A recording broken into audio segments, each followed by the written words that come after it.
Thank you for downloading the Barbecue Central Show. The Barbecue Central Show is supported in part by these great sponsors. The Barbecue Guru, makers of automatic pit temperature control devices and barbecue pits. Their website is thebbqguru.com. Also, Butcher Barbecue, maker of injections, rubs, and sauces. Their website is butcherbbq.com.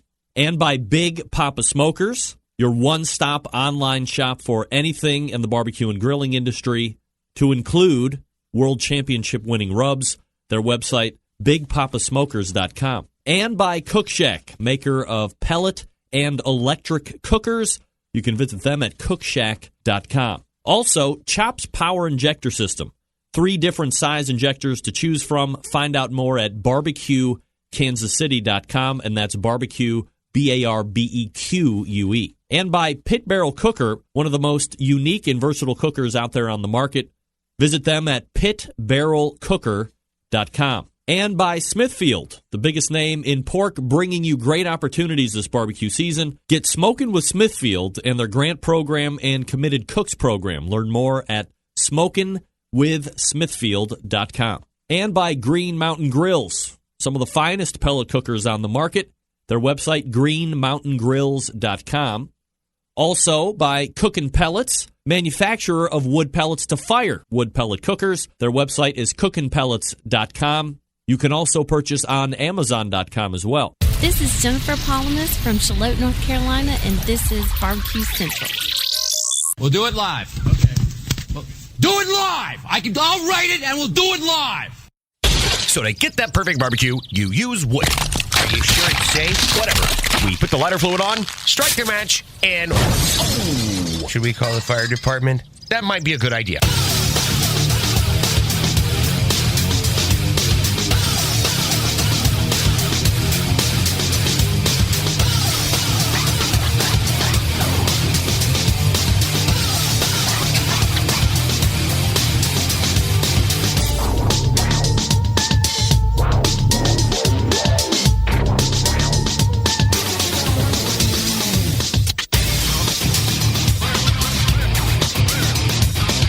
All right, good evening, and welcome to the really big Barbecue Central Show.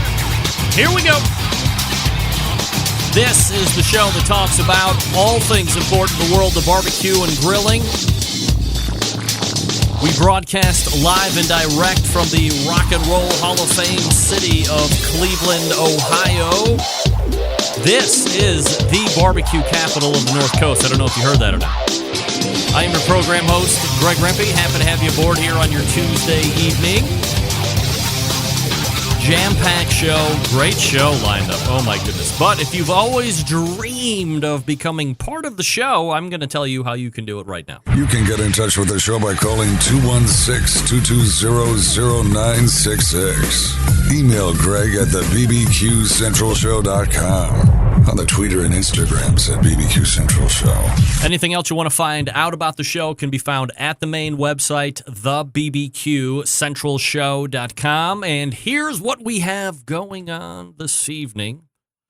In case you're on the fence about staying tuned or not, or listening to the podcast or not. Coming up at 9:14, 12 minutes from now, the longest-running sponsor of this show. He is a man of many talents, a championship pitmaster, and the sales and marketing manager for the Barbecue Guru. Bob Trudnak will be joining us. That's right. And then at 9:35, we will have an open segment because I have a lot of items to address. So 9:35, if you've always wanted to get in touch with the show and get off on a subject, 9:35 might be the time for you.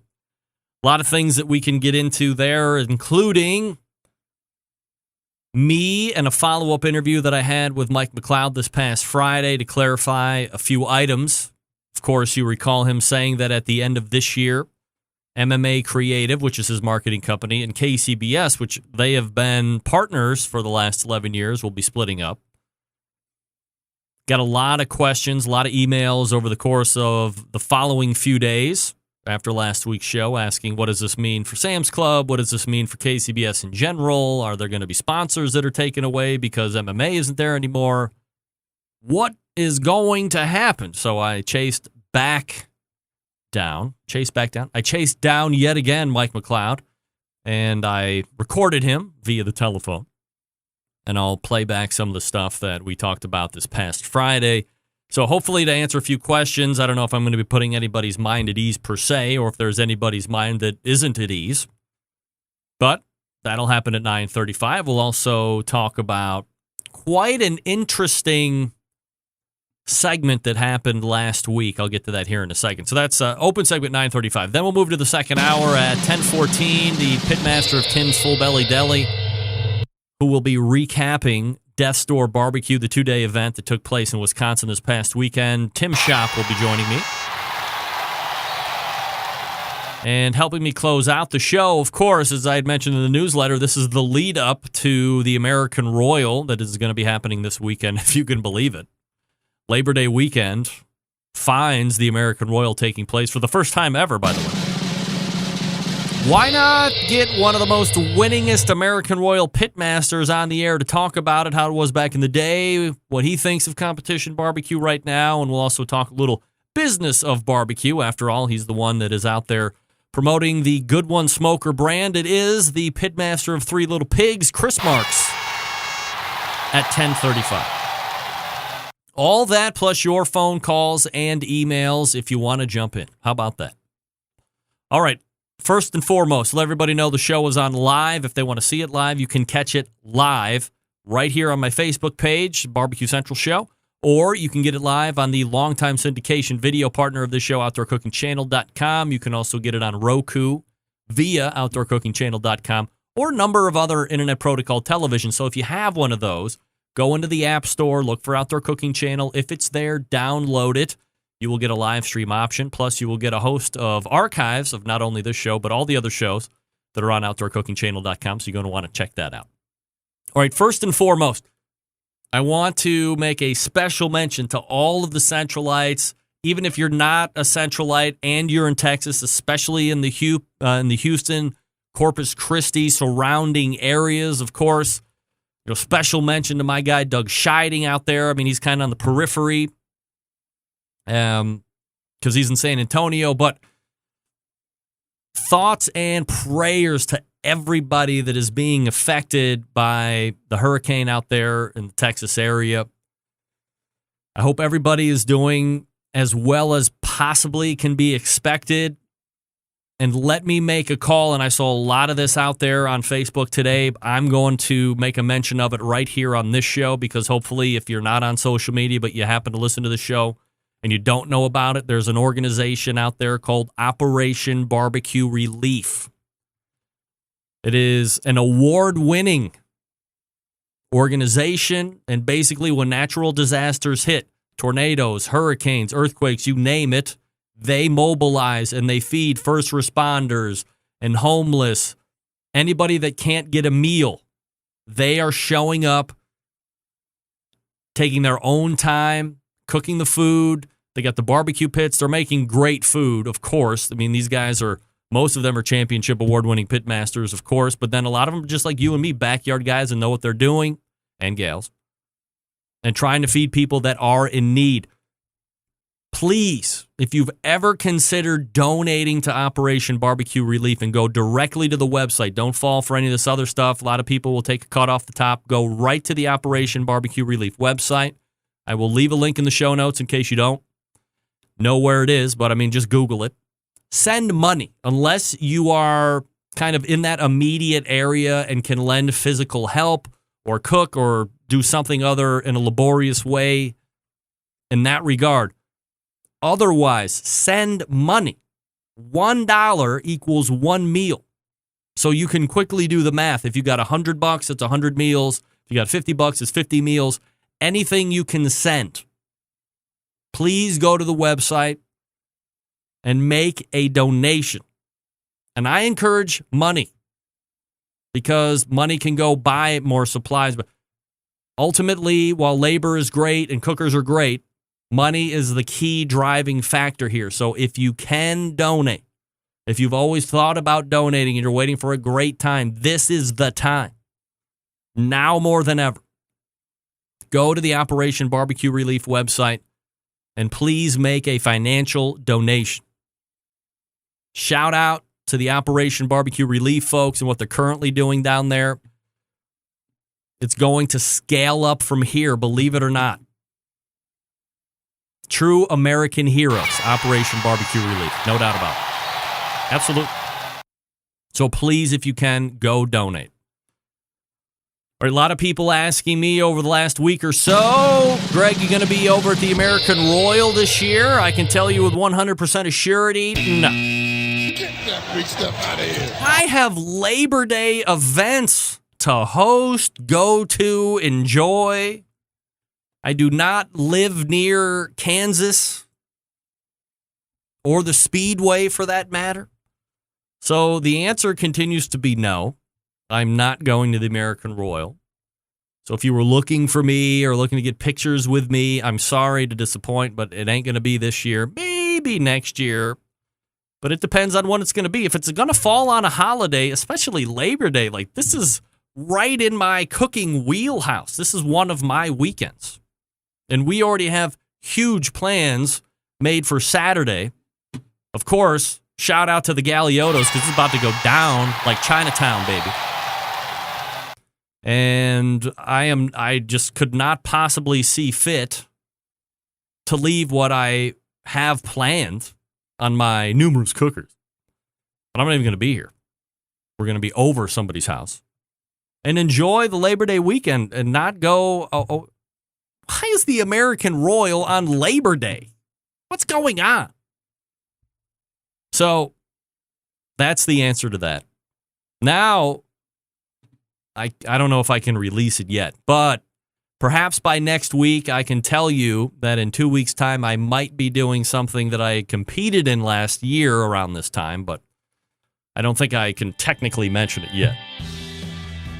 But it's going to be a fun thing if you're in the greater Cleveland area on the 16th of September, and I'll have to leave it as vague as that. Sorry. All right, let me tell you about Cook Shack. They manufacture smoker ovens for barbecue lovers with any amount of experience, whether you barbecue in the backyard, on the competition circuit, in a 5-star dining facility. Cook Shack has the unit that will do the job, and with a full line of barbecue sauces, spices, pellets, and wood chunks, it is the perfect one-stop shop. Cook Shack strives to be your barbecue resource center by offering cooking classes, online recipes, how-to videos, 2 blogs, Smoke and Grilling 101s, and a video cooking classroom. Check out their website at cookshack.com or follow them on Instagram, Facebook, YouTube, Twitter, Pinterest, Google+. Get advice or share your passion for barbecue on their world-class barbecue forum. Cook Shack pellet-fired smokers are the choice of champions because they were designed by a champion, Ed Fast Eddie Martin. The FAC 100 and PG 1000 are always customer favorites. The PG 1000 could double as a smoker and a grill. Low and slow or hot and fast, the pellet grill line gives you the most for your money. Then you have this one, and I've been using it a lot lately, the Cook Shack Residential Electric Smoker, the #1 smoker in the industry. High quality means high durability and versatility. Anything you can cook in your oven, you can make in a Cook Shack. Passion and dedication drives Cook Shack's manufacturing, with quality always being at the forefront. Get the best in barbecue since 1962.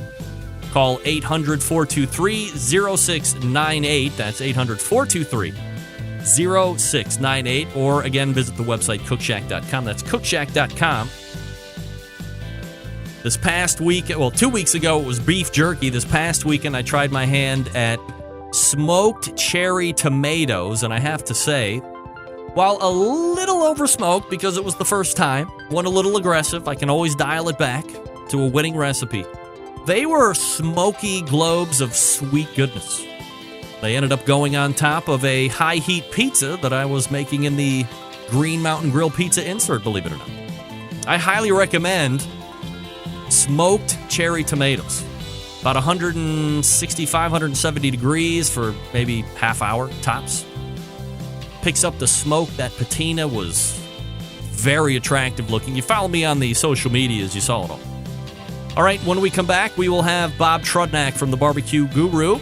In the meantime, you're listening and watching the Barbecue Central show right here on the Barbecue Central Networks. Stick around, we'll be right back.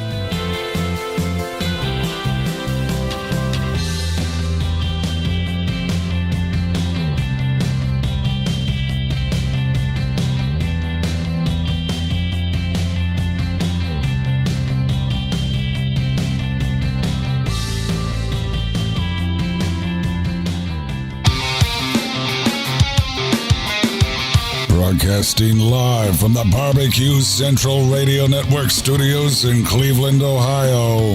You're listening to the Barbecue Central Radio Show. Once again, here's your host, Greg Rempe.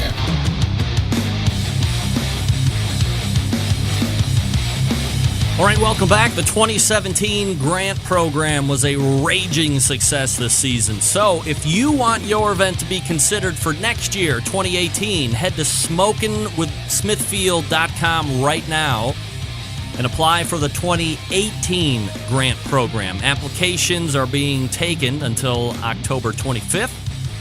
So don't miss out. Once again, that is smokinwithsmithfield.com for the 2018 grant program. My first guest tonight, the longest-running sponsor of this here show, creators of automatic pit temperature control technology. They also produce a host of other barbecue products that make your barbecue and grilling life easier. However, tonight we will be hitting on the all-new Monolith ceramic cooker, as well as the latest and greatest automatic pit temperature control device, the CyberQ Cloud. So let's go ahead and race over to the Smithfield hotline and welcome back the pitmaster of the same name, the barbecue guru, Bob Trudnak. Bob, how are you, buddy? Greg Rempe, how are you, buddy? I'm doing absolutely fabulous. Bob, always appreciate you making time for the show. A couple different places that I figured we'd hit here this evening, and before we get into the products stuff or the business of the barbecue guru, as I had mentioned, quite the successful pitmaster here over the last number of years as well. And being that competitive barbecue cook this past weekend, you took part in that regional final for the National Pro Barbecue Tour presented by Sam's Club for a chance to move on to that national final in Bentonville in October. Top 10 go, of course, and you were 10th overall. So first and foremost, congratulations on getting that last ticket of the top 10 punch to go to Bentonville. So I guess, from a high level, as we usually do on these competition talks, your assessment of Richmond, your cook, and I guess what does getting to the final mean to you and the company for a chance to win a national title? Yeah, well, first of all, I snuck in by the skin of my teeth. I'm very happy about that.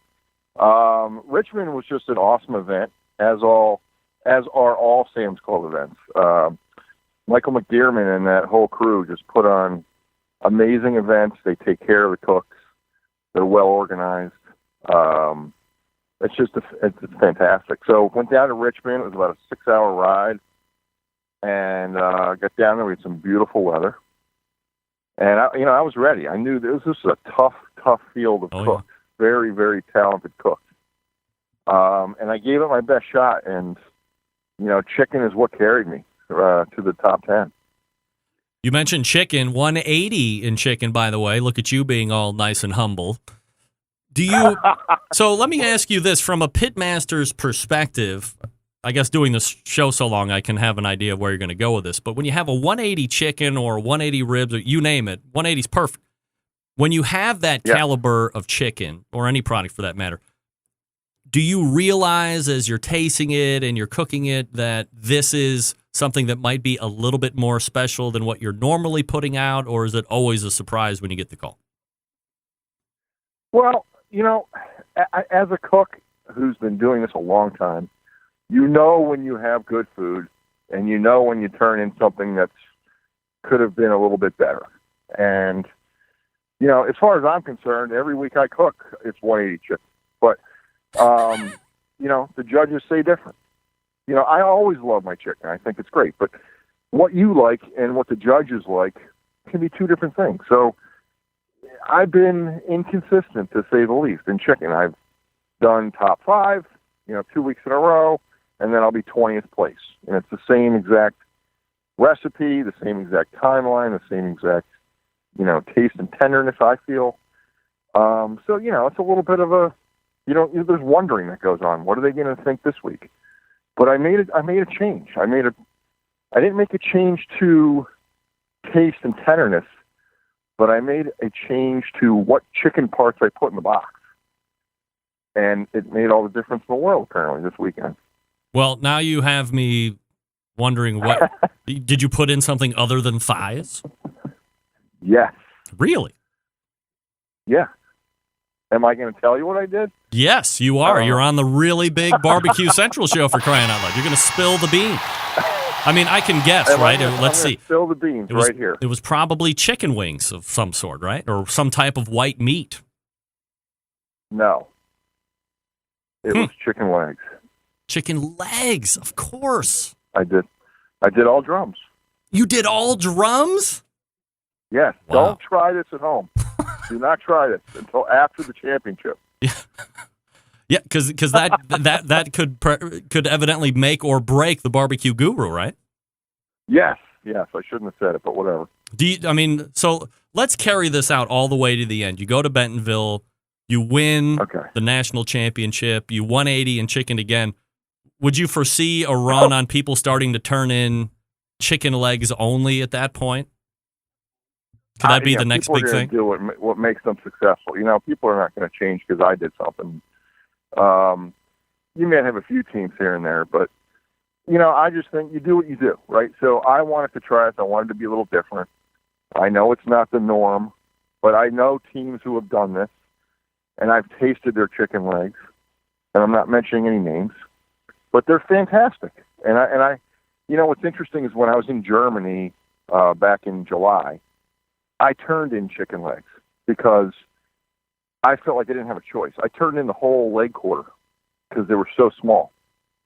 And when I bit into that leg quarter before I boxed them, I bit into the drum part, and I was just like blown away by how good it was. So that said to me, you know what, maybe I need to try this back in the States. I have to be honest. That's where I went with it. It really gives me like a newfound hope that you can get away with doing something out of the norm, flavor profile wise, or how it looks, or instead of turning in all the thighs like the 99% of the teams, for you to go, as you said, out of the comfort zone or out of the norm and not be punished has to be encouraging to a pitmaster to a certain degree. Absolutely. Very encouraging because I knew it can go either way.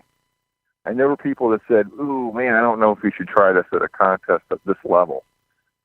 Play around with that at a, backyard contest or something. But you know what? I felt like it was a risk I had to take, and I was either going to get crushed or they were going to, accept it and even, think, you know what, this guy went outside the box to give us something special. So now it's a whole different cooking method and style of preparation, but it worked, and I did a lot of practice to get there. Will you cook a number of contests between now and then? Actually, I head back to Germany in September, and I'll probably do, another one or two here in the States before I go to the championship. And everybody would expect that you're going to be doing legs again at this point. Maybe not. Probably. I'm not going to. We're not going to tip our hand, but you're definitely going to do that. I'm not going to tell you. Of course. You're right. That's right. We have no idea what he's going to do. Let's get that right out in the open. We have no idea. We're not marking boxes. No. All right, Bob. So I'm returning beaks. Yeah, chicken beaks and chicken feet. Yeah. Feet and beaks. That's right. Exactly. That's going to be my new competition team name, the Feet and Beaks Barbecue. I like it. Bob Trudnak joining me from the Barbecue Guru. All right, let's do some business here, Bob. So recently, the Barbecue Guru has introduced two new products. One is a new version of something that we all love the Barbecue Guru for, which is automatic pit temperature control technology. But the other one is kind of a divergence of sorts. I mean, certainly the Guru has made cookers before, but really hasn't ever dabbled into the ceramic cooker realm. So we'll start wherever you want. True. We can do controller or we can do ceramic cooker. You pick one and we'll run with it. Let's talk Monolith. Let's do it. Monolith. All right. I'm really excited about this. Monolith Grills are a company out of Germany. And obviously, I go to Germany a few times a year. We have a division of our business there. So when I go over to Germany, not only do I have the shotgun smoker that we make, but Monolith Grills provides me with some of the ceramic grills to cook with. And I've kind of fallen in love with them over the past couple of years because I've got to use them at competitions. And they're very easy to use, good quality. So, we started talking. the two companies, and said, hey, let's try to bring these over to the States and sell them over there. I think people will accept them. They're, like I said, they're very good quality. You can do anything on them. And we will incorporate our Barbecue Guru control system into the cooker. So it's not now a separate fan. The fan is built into the side of the cooker. It's designed and made that way. So you have a stainless steel housing on the side, the left side of the cooker, with a 10 CFM fan. We have two sizes, the Classic and the Chef. The Classic is 18-inch diameter. The Chef's 22.5. And you can do everything on them, from roasting, baking, smoking, making jerky, barbecue, pizzas, whatever you want. Whatever you can do in your kitchen oven, you can do on this grill. And you can use it at lower temps with the Barbecue Guru system, or you can bypass that and use it like a traditional Kamado-style grill with the front and top damper and do all the grilling you want, as high temp as you want. Obviously, ceramic cookers to our niche, nothing new. Is there something from a manufacturing standpoint that the Monolith kind of stands out from some of the other brands, or is it a little bit of similar stuff, and then where you set apart is accessories or things that are included or something like that? Yeah, well, obviously the biggest thing that stands apart is the fact that it's the only temperature-controlled integrated smoker. Of course. So it comes out of the box that way. Now you can buy it with or without the control. If you already have a control, you can just buy it with the fan. If the fan's built in, you can use your own control, or you can buy it with the DigiQ or CyberQ. The other things that set it apart are the fact that it comes with so many different accessories. It has a heavy-duty stainless steel basket that fits down in the firebox with a divider piece that can be used so you can cook to one side or the other, or you can take that divider piece out and just fill that basket. It has 2 half pizza stones and a rack, so you can do indirect on one, direct on the other side. If you're doing, grilling steaks and you want to get some vegetables done at the same time, but you don't want them over the direct heat, so you don't burn the asparagus, say, or whatever. There's 2-zone cooking. You could, it comes with a regular pizza stone for baking, breads, pizzas, desserts. It just comes with a ton of accessories. It has a little access door in the front, and our designed unique feeder system to put wood chips or chunks in the front without opening the cooker. So you can add smoke to it without losing heat and taking off all the racks and taking the meat out. It's got a lot of great features. We have a ton of accessories, cast iron grates and griddles. We have, teak and stainless buggies. We have tables, everything you can imagine. How are sales right now since launch?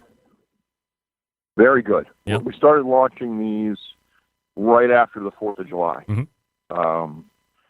And it's just been great. Every week we're getting calls and shipping them out. One of the greatest things about this is we are selling direct.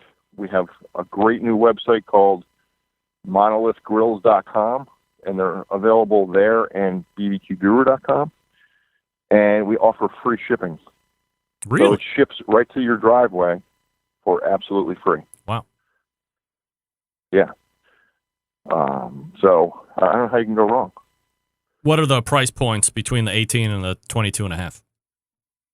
Yeah, so you're at $12.99 right now for the Classic, which is the 18, and $16.50 for the Le Chef. That's the bigger one. They are introductory prices. That Le Chef is probably going to go up very soon. But that's just something we wanted to bring it in low and get them out there and get people talking about them. And, it's exciting. And we have a lot of videos, tips, and tricks on how to use them. Everything you can imagine on the website. And if you don't find it there, give us a call and we'll talk about it. The other product is the CyberQ Cloud. I think a lot of people have been anxiously awaiting getting their hands on this or seeing a product like this. Talk to me about the CyberQ Cloud. Yeah, the Cloud is, wow. We can't build them fast enough. It's unbelievable.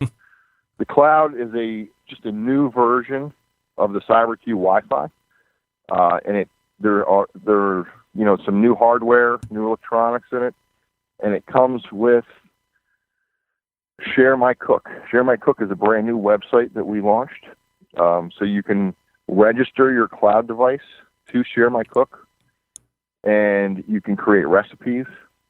You can do live cooks on social media.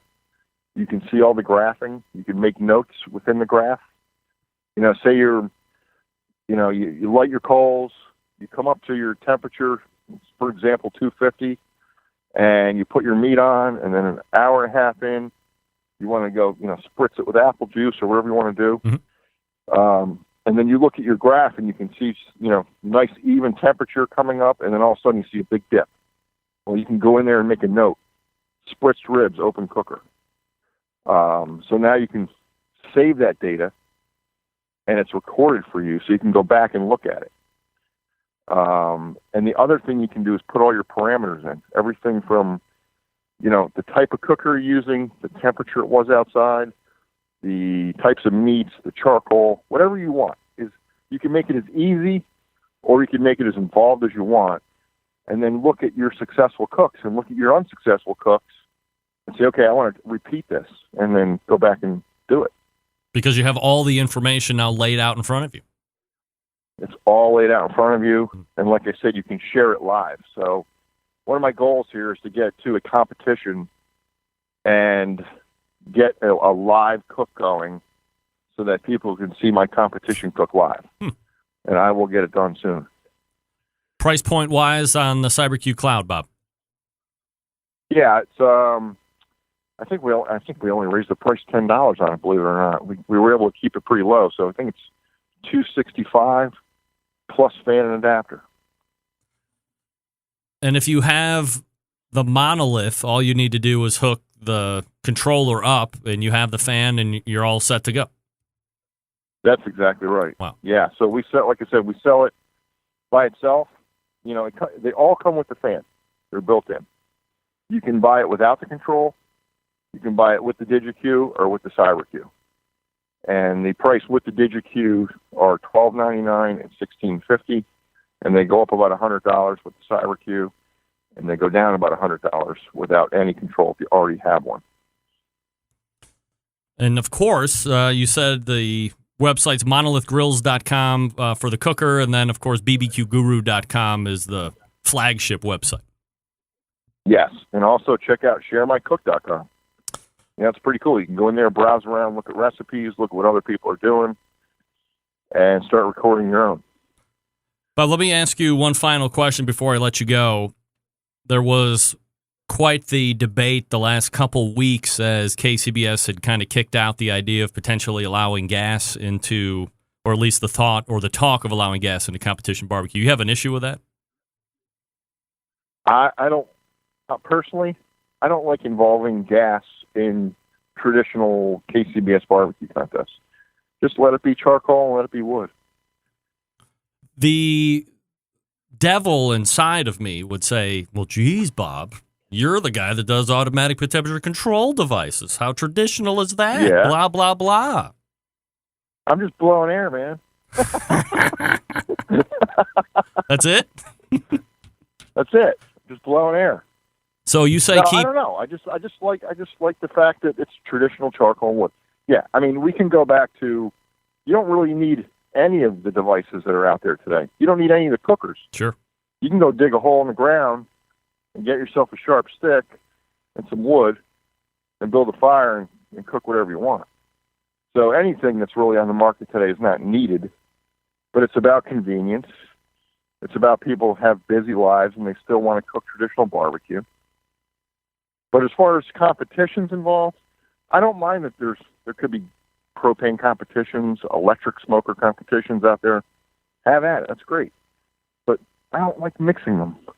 Let certain contests be what they are. And then, you can try some new stuff, see if it works.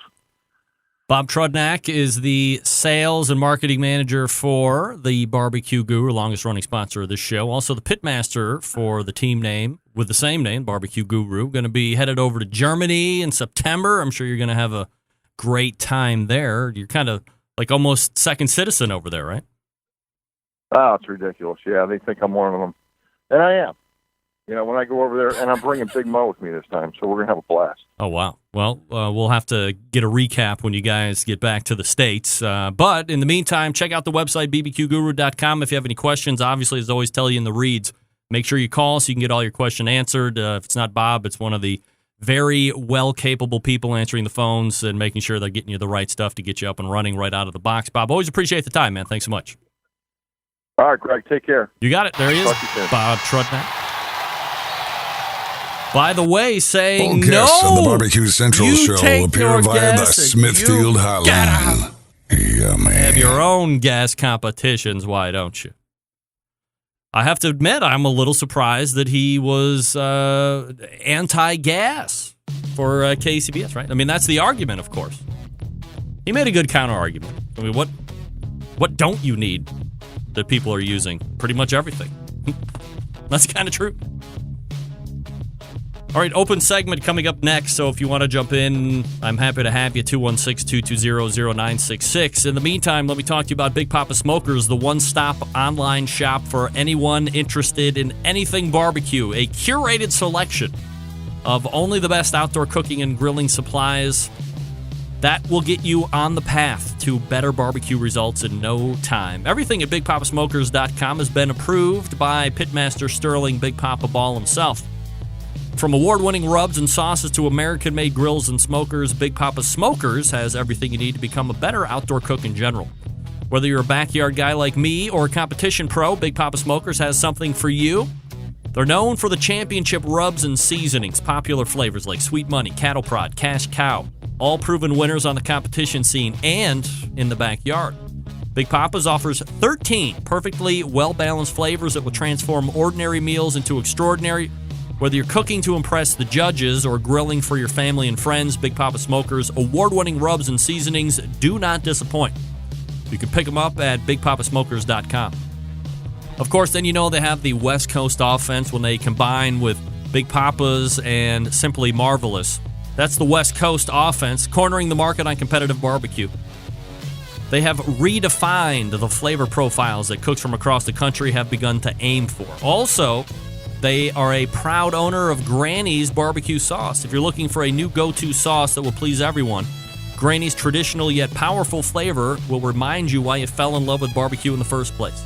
And don't forget, they got a bunch of great cookers, right? Pellet cookers. If you're not a fan of pellet cookers, you can check out the Old Hickory Ace BP. Or if you're just a backyard guy looking for a tank of a grill, the M Grill from Texas is just what you need. Here's the deal. Give them a call and find out what you think you might need or ask them questions about what you think you're interested in, 877-828-0727, or visit the website, BigPapaSmokers.com. That's BIGPOPPA Smokers.com. All right, we are back with an open segment. So if you want to jump in, give me a shout. You're listening and watching the Barbecue Central show right here on the Barbecue Central Network. Stick around, be right back.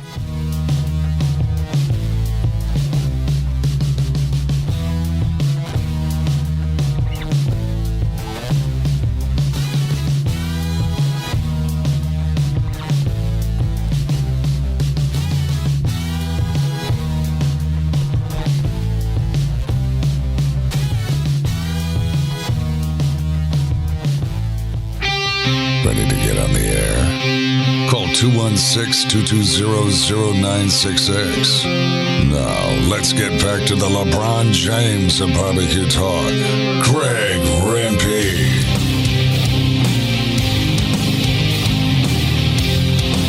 All right, welcome back. This portion of the show being brought to you by Green Mountain Grills, manufacturers of some of the best pellet cookers out there on the market today. If you're looking for a big cooker to house a lot of food, they got one for you. Medium size, got you covered there too. Something to take on tailgates. We are getting headlong into tailgate season, believe it or not. They got you covered there too. Also, pellets to fire those cookers. And the thing that I have been playing with the most is the high heat pizza insert. I think it's like $150 or something like that. Made especially for the Jim Bowie and the Daniel Boone. It's so fun. Once you figure out the temperature, and I'm going to give you a piece of advice that Jason Baker gave me a couple weeks ago, and then I tried it out this past weekend. because I was running into a problem where I might have been running a little hot at the stone. So underneath, I don't want to say it was like black, but it was pretty dark, and potentially, depending on what kind of a person you are, if you don't like stuff that's really golden, you might be a little offended by the color. And I said, geez, it tastes great, but if aesthetically it could be a little bit more or less brown, that would probably be a good thing. How can I do that? So I talked to Jason Baker, and he said, hey, here's something to keep in mind. If you're running at 350 degrees in the cooker where you set the temperature at, you can roughly figure it's double that at the stone. He said, try 300 degrees. That'll get you 600 at the stone. Go make your adjustments from there. So I bumped it down 300 degrees. Also, I started using cornmeal instead of semolina flour because that was burning pretty quickly. But that could also have been because the stone was a little too high. Because I believe that semolina flour is like one of the keys to victory in this. But he said, try cornmeal. It's not as low of a burn point. So I put cornmeal on the pizza peel and got my dough right. Telling you, 300 degrees. Actually, I bumped it up to maybe 310. So it was about 620 on the stone. The pizzas that I made this past weekend were absolutely spectacular. Rave reviews from kids and neighbors and family friends. Everybody was absolutely over the moon. The crust looked great. The crust was crispy at the bottom. So I'm going to have to shoot a couple videos and show you what I'm doing at least. But I'm telling you, this insert is absolutely fabulous. So if you haven't tried it yet and you have one of those two models, the Green Mountain Grills, pick one up. The Heat Exchange over on the west side of Cleveland actually sells them if you're local to Cleveland and you're looking to pick one up. Very worthwhile. Make great pizza. I mean, it's fun to make pizza, man. It's just, everybody loves it. 89 cents. I can go to a Leshy's Italian grocery over in Willowick and buy 89-cent pizza balls, and I cut them in half. 89 cents, I get 2 pizzas worth of dough. It's great. Plus, of course, Leshy's is the Italian supermarket, so I can get the pizza sauce there and the fresh mozzarella and the gabagool. You name it. Oh, it's so good. There's nothing better than making pizzas with the family, and they get to top them. And what's the best part? Like 3-4 minutes tops, they're done when you're cooking at 600 degrees on the stone or whatever it is. So fun. Highly recommend it. If you have the means, I highly recommend it. Let me talk to you about last week. And if you are a follower of AmazingRibs.com or Meathead or Max Good on a lot of the social media, but especially on the Twitter, and I happen to agree with a lot of experts out there these days, Twitter is pretty much evil. For me, it's a necessary evil, and I think a lot of people get news from Twitter. I think a presidential election was won a lot, or in large part, because of Twitter. But there's a lot of bad on Twitter, and a lot of hate on Twitter, and a lot of troll on Twitter, because you can pretty much be an anonymous bag and get away with it. You can hook people. So first and foremost, if you're on Twitter or you're not sure about Twitter or whatever, let me tell you this. What's rule number 1 of the show? No names, please. But what's rule number 2 of the show? Don't get hooked. Don't get on Twitter. Don't get hooked. Don't let people who have 15 and 19 followers who are completely worthless in the world of Twitter following hook you into any kind of argument. Don't even feature it. Just don't do it. Don't get hooked. However, I understand that it's easy sometimes to get hooked. You see what they're writing about you, or they're trying to bait you into getting into some type of an exchange. Hell, I'm as guilty of it as the next guy. I used to bait Josh Cribbs, former return man of the Cleveland Browns, all the time when he played, because you could hook him. You could say something to him, he would answer you back. You could take another run at him, and all of a sudden, you guys are in, I would be in, not Twitter wars, but I would be in a fairly frothy back and forth with a National Football League player who at the time was like Pro Bowl caliber return man. Talking to me, I'm a nobody. Don't get hooked. However, it leads me to this point. So, last week I had Max Good on the show, and we were talking about their review of the Myron Mixon cooker, and he had said, and you can go back and listen to the show to get your own take on it, but he said that the folks of Myron Mixon, or maybe it was the manufacturer, but somebody offered to pick up his expense to get out there and review the cooker or cookers. Because these grills that they are looking to get reviewed, probably start in the $5,000-$6,000 range, can go up to the $24,000-$25,000 range. Probably not cost effective to ship from wherever they were. I think it was Connecticut out to Chicago in some area or thereabouts. And so they offered to pay for Max to go out and review. And I said, hey, well, I didn't say it. So then at the end, he said, we realize that, we're probably not going to do that again. Now, this is Max speaking, and I'll get you up to date on where we're sitting current day. But he said there had been some other manufacturers that had approached him after the fact, and they said, hey, we would love to have you come out to our facility, check out our grill. Somebody else might have asked as well. And he said, we're not going to do that because we don't want to be perceived or even thought about being anything other than above board. And I said, well, don't you think you're kind of throwing a little bit of pie in your face if you're going to accept it from a Myron Mixon, but you're not going to accept it from ABC Company?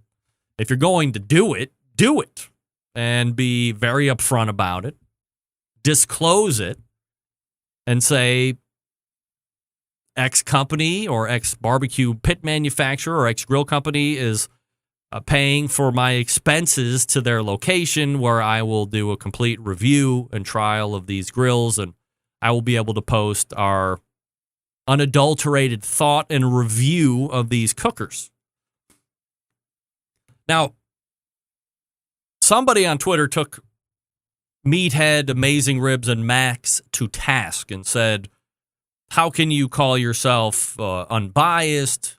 You are getting expenses paid for. He might have been saying that they were demanding or that they were asking for all expense paid trips, which if you go back and listen to the interview, there was no mention of that at all. AmazingRibs.com did not make any mention of any expectation of having anything paid for, and in fact had a fairly deep discussion prior. Will they take the expense paid trip? Will they not? They ultimately did. Now, subsequently, and after having this very, what in my opinion, minimal Twitter battle with a guy that had 15 followers and that was calling them onto the carpet and making some fairly incorrect assessments, even though I kind of jumped in myself and said, go back and listen. What you're saying isn't true at all. You're kind of making stuff up on the fly. Go back and listen to the words.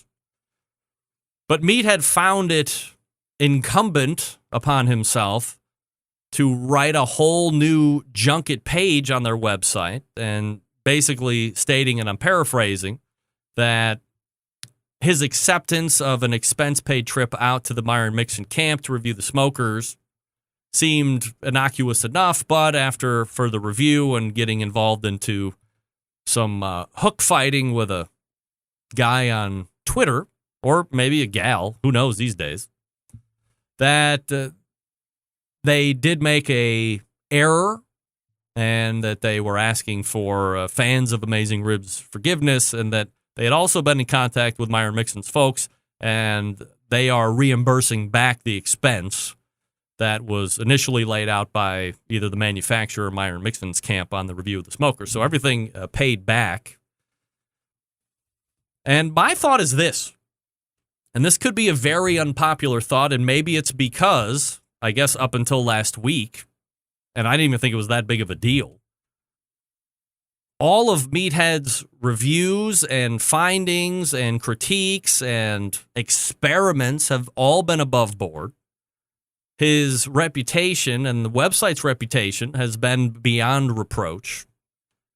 And just my opinion, by the way, if your business is reviewing grills, and certainly Meathead has all of his right to buy whatever cooker he would want in review, but if you have other companies that know that this is what you do, want you to impartially review their product because they feel that good about it, and they want to send it to you, then fine. Not only that, and there is an extensive testing policy and procedure that is put in place when people send stuff to AmazingRibs.com, and then they have the opportunity to come back and pick up their unit after testing is completed, or it can be donated. A lot of times those cookers go to firehouses around the greater Chicago area, which is great. But in my opinion, if a company wants to cover the expense of having you go to their facility and show it off and then let you have at their cookers, as long as there is firm documentation in place ahead of time and that everybody agrees that if you're going to, even though you're going to fly us out or drive us out or do whatever, that this is how we're going to rate, and there's a chance that it might not rate that well. And as long as you're good with that, then everybody knows what's happening on front. There's no ownership stake in a company where we're going to defraud anybody or try and increase sales to line our pockets in the back end or anything like that.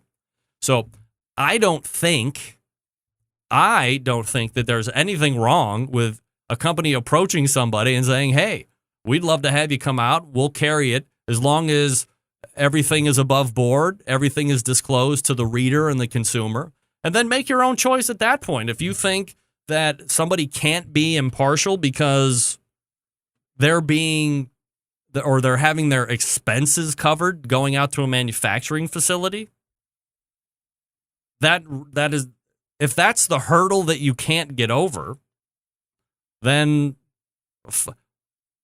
find somebody else that can review as many grills. Or don't turn to AmazingRibs.com for a review. If that's... Now, I believe, and we'll talk to Meathead in a couple weeks to get his specific take on this, that they will absolutely not be doing that anymore. But in my opinion, and again, as long as it is completely disclosed and above board, then it's up to the reader to decide whether they can take that review seriously or not. And I think if you realize who you're dealing with, and it doesn't just go for AmazingRibs.com, it could go for Spruce.com with Derek Riches, it could go for Barbecue Beat, it could go for me. If you have a trust and a character, then is it, if Ben Lang said, hey, we want to fly you out to the Lang facility and show you everything and you can play around and review some of these cookers, and I liked them, should it be then construed that because of that I'm not allowed to say I didn't like something or not? I don't think that's the case. So while I certainly applaud Amazing Ribs for going above and beyond, saying, hey, we're never going to do this again. To me, I think it might be a little bit of an overreaction. And again, why not be very upfront with what is happening all before any reviews or all before any money could potentially be made, and saying, here's what we did. Disclose everything, as Doug Scheiding is saying. Disclose, disclose, disclose. Let's not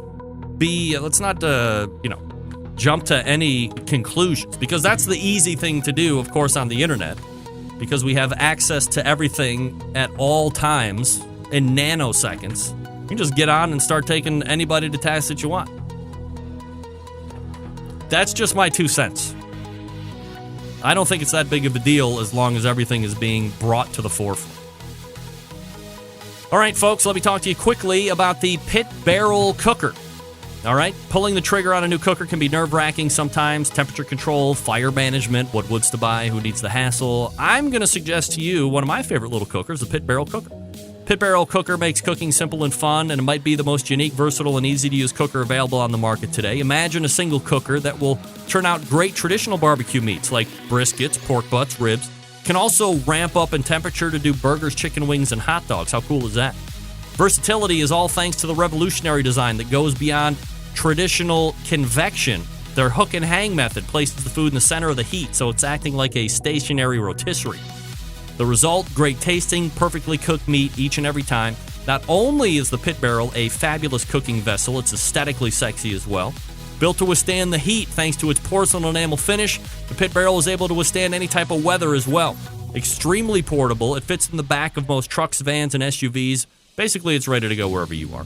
Of course, all barbecue folks love accessories. Pit Barrel doesn't disappoint here either. From the rubs and the cool stainless steel rub shakers to the unique removable ash pan, the pit grips, the turkey hanger, the hinged grill grate, the cut-to size charcoal chimney, and the list goes on. It's really gonna complete the Pit Barrel cooking experience. Best part, $299, ships for free right to your door, assembled, ready to cook on. Not only does the cooker ship free, but with so few returns, everything they sell ships for free to the lower 48 continental United States. No promo code, no coupon needed. Don't take my word for it. Folks at Amazing Ribs rave about it. 4 years in a row, it gets their highest rating in their gold division. Head on over to pitbarrelcooker.com and see what everybody's talking about. Be sure to check out their full collection of short how-to videos. Then pick up one or two for yourself. You'll thank me later. If you have any questions, you can contact them through their website or call 502-228-1222. And yes, they will actually talk to you, find out what great customer service is all about when you visit Pit Barrel Cooker. Once again, that's pitbarrelcooker.com. That's pitbarrelcooker.com. Thanks to Noah and Amber for their longtime support of this show. A lot of food, by the way, can go on the Pit Barrel. So, looking for something inexpensive, put a lot of food in, easy to use. Easy. Come on. 8 racks of ribs you can do in that thing when you're hanging. Doesn't burn. Huh. Crazy. All right, we're back to wrap the first hour. Stick around. We'll be right back.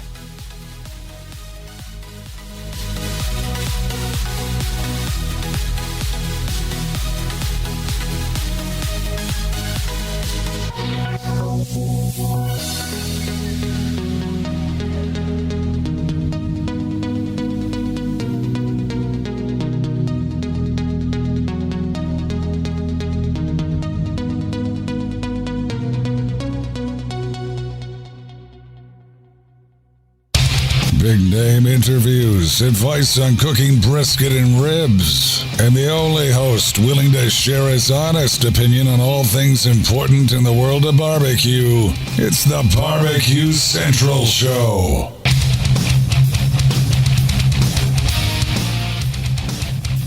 Welcome back. This portion of the show being brought to you by CookinPellets.com, your number one source for quality wood pellets for all your pellet-driven cookers. Visit CookinPellets.com for more information or to purchase. You can also buy on Amazon.com as well. Don't forget that Applejack wood pellets. The Moonshine Applejack wood pellets, whatever. Sound great. Download the app too. CookinPellets.com. All right, so, yeah, shout out to Matt Boer. I see you, but I was just thinking about you the other day. We still got to do that beer and barbecue segment. We're going to do it. I know you think I'm a liar, but we're really going to do it. I believe I left me zero time to do the follow-up interview with Mike McLeod because I'm too busy talking about the segment from last week with Max Good saying that they took a trip from Myron Mixon and what my thoughts on that are going forward. I don't own AmazingRibs.com, but I will tell you what I think about AmazingRibs.com. There you go. Or anything else from that matter. You want to hear what I have to say? Just ask me, I'll tell you. If you missed the first segment, or the first interview segment, you missed Bob Trudnak talking about his top 10 finish at the Richmond, Virginia regional final this past weekend. Moving on in 10th place. You also missed him talking about how he turned in all chicken legs, diverting from the thighs. Very neat. Getting him a 180 in chicken. So, We'll see if that continues on at the national final. We'll try again as he goes over to Germany in a couple weeks, but I'll be interested to see if he is going to be doing all legs again and how many people might be trying all legs all of a sudden. Who knows? Could be the next big trend, folks. We also talked about the Monolith Grill. Comes with a bunch of accessories. 2 different sizes, $1,300, $1,650, an 18-inch and a 22.5-inch respectively on those price points. Plus, it does come already loaded out with an automatic temperature control fan, so you just need a controller, hook it up, and you're off and running. The first ever of its kind, already built-in fan. Cool. No guesswork on that. That's like the hardest part in some of these cookers, trying to figure out what size fan to get. MonolithGrills.com is the website, or BBQGuru.com. Buy them at both places. We are going to step away as we reload for the second hour, but stick around. We will be right back.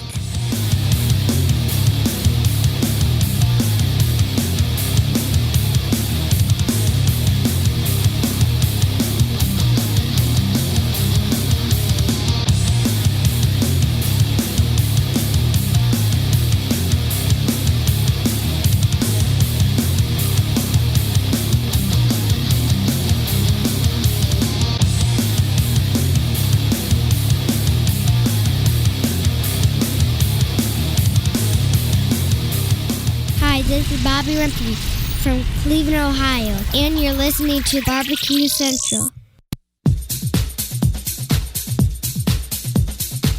Happy to have you aboard here for the really big barbecue show. Boing. We cook because we have to, and we grill because we want to. Hit me! Fine, how's it going? You have a great show. I'm a big fan. Boing. So what seems to be the problem here? This man looks like he's dead, and he's in the crackle. Charbono! It's all about the Charbono, dude! Succulent fish! What? He ate 54 wieners. Oh, listen, Lavernius, shut your face. I'm shaking like a dog shit peach seeds. We have top men working on it right now. Top men. All right, just like that, we are into the second hour.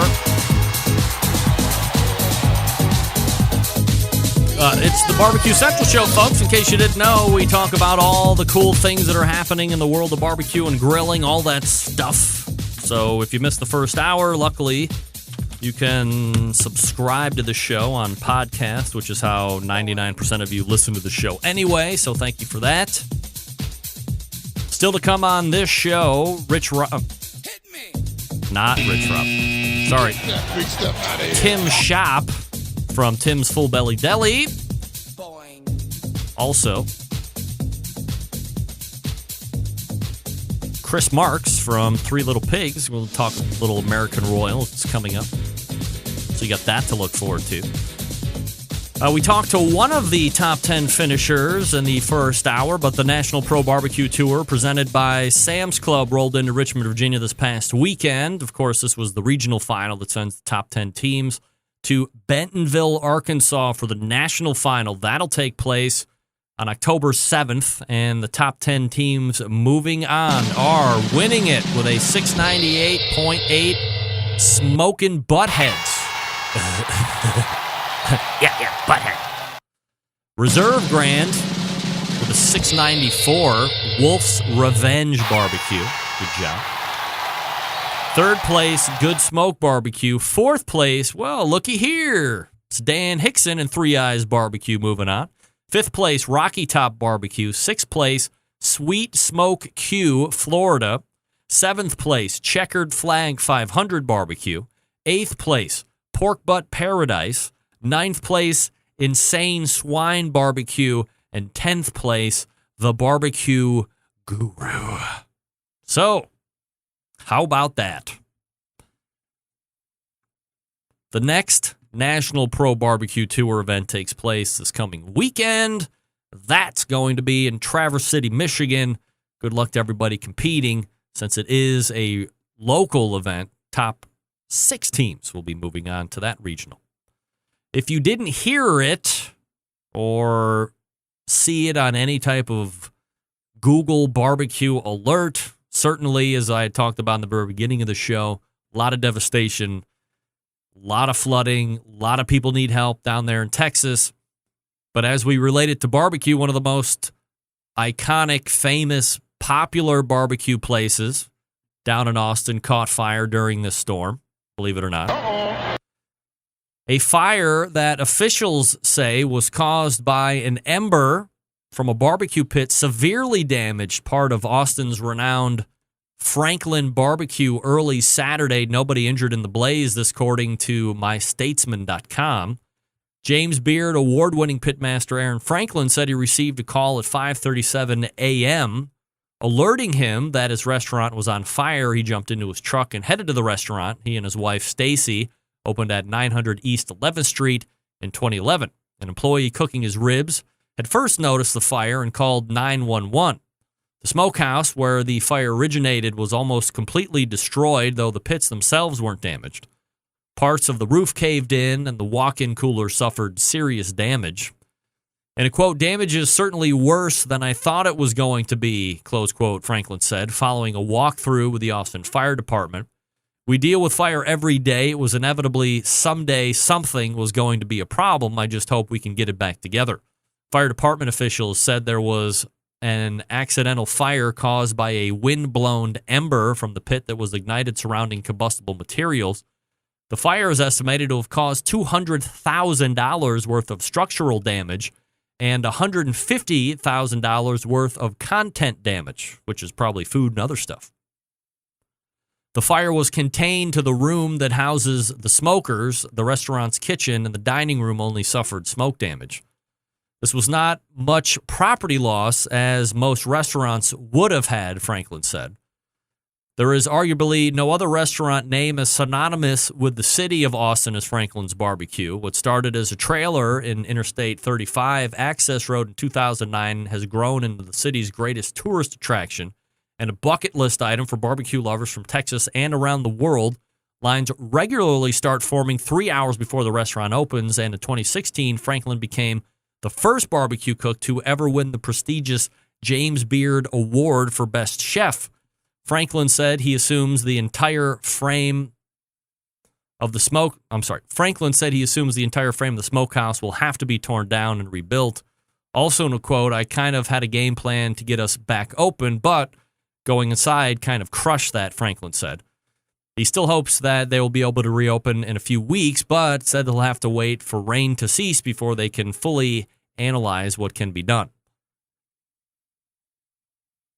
"It's odd for me to not be cheerful," Franklin said. "I get some thoughts going on for sure, but I'm not so upset about what's already happened. I'm more looking forward to what we're going to be able to do down the road." So if you had a trip planned down there, obviously the weather is probably prohibiting that, but if your list included Franklin's Barbecue, that's going to be off the list here for at least a while. Now, I did put in for an interview with Franklin's Barbecue, but obviously they had some more pressing issues than to be on the show at 9:30 or 10 o'clock or whatever I had asked them to be on. So certainly appreciate them even responding back to me, but we certainly understand here at the show that there's other things more pressing going on there at Franklin's and, of course, within the whole state of Texas as well. Let me see if I can't get a couple items in here for the Mike McLeod.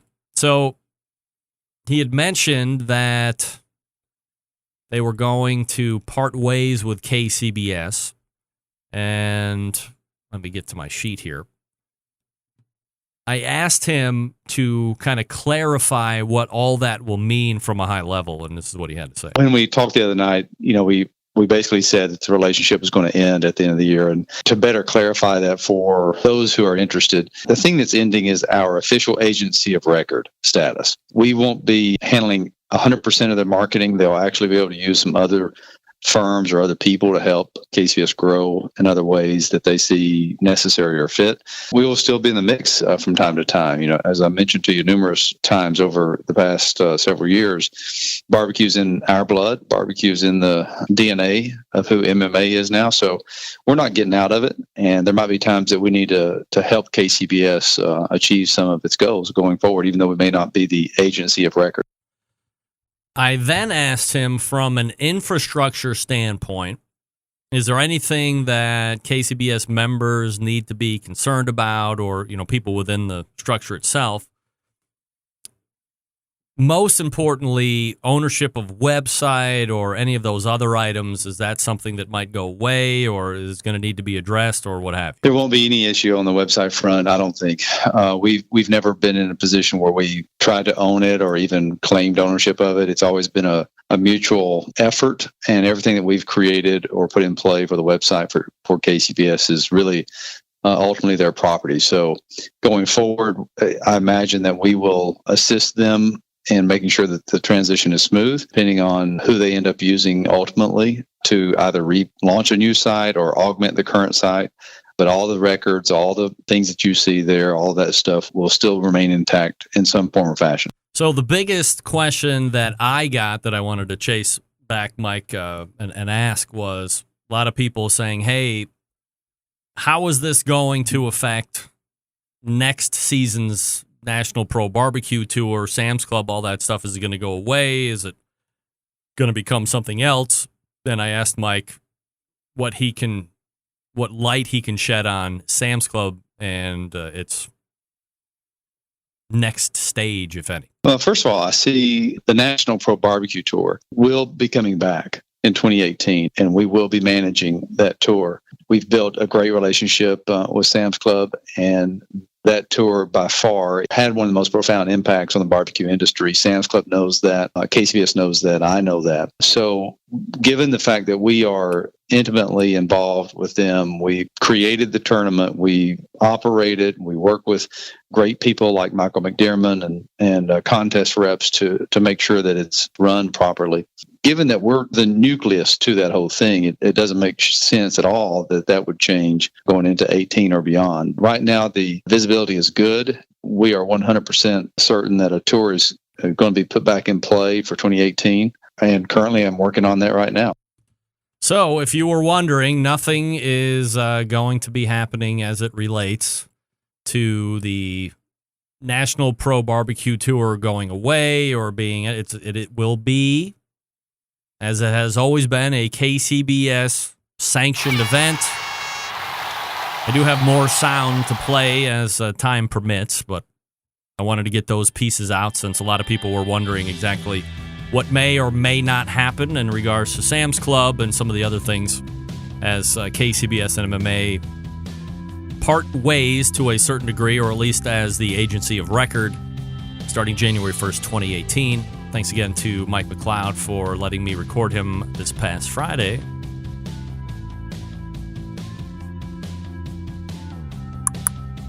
All right.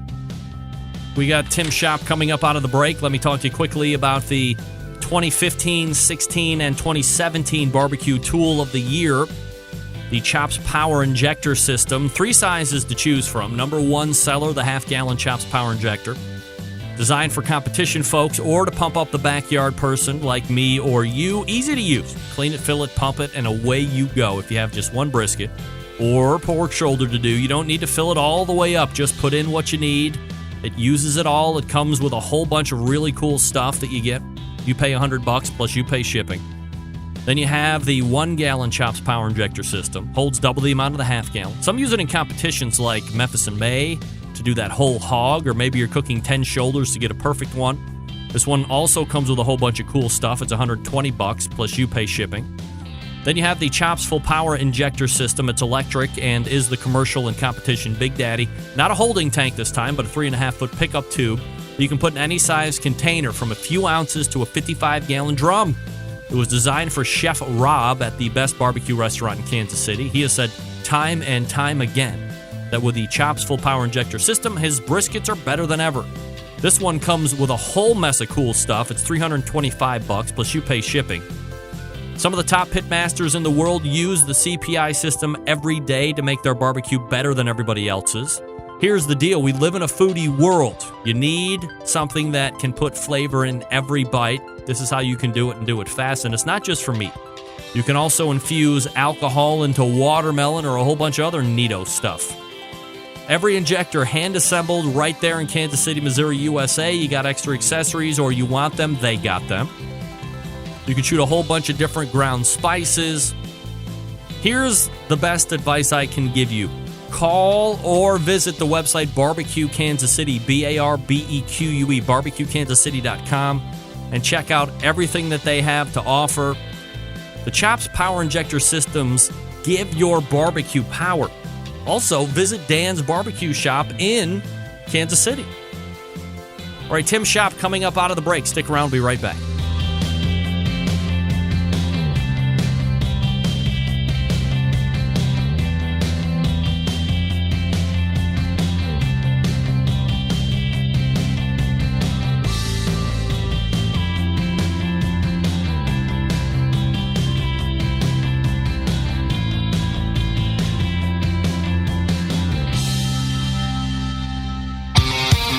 The only show giving you a monthly visit from a doctor of barbecue.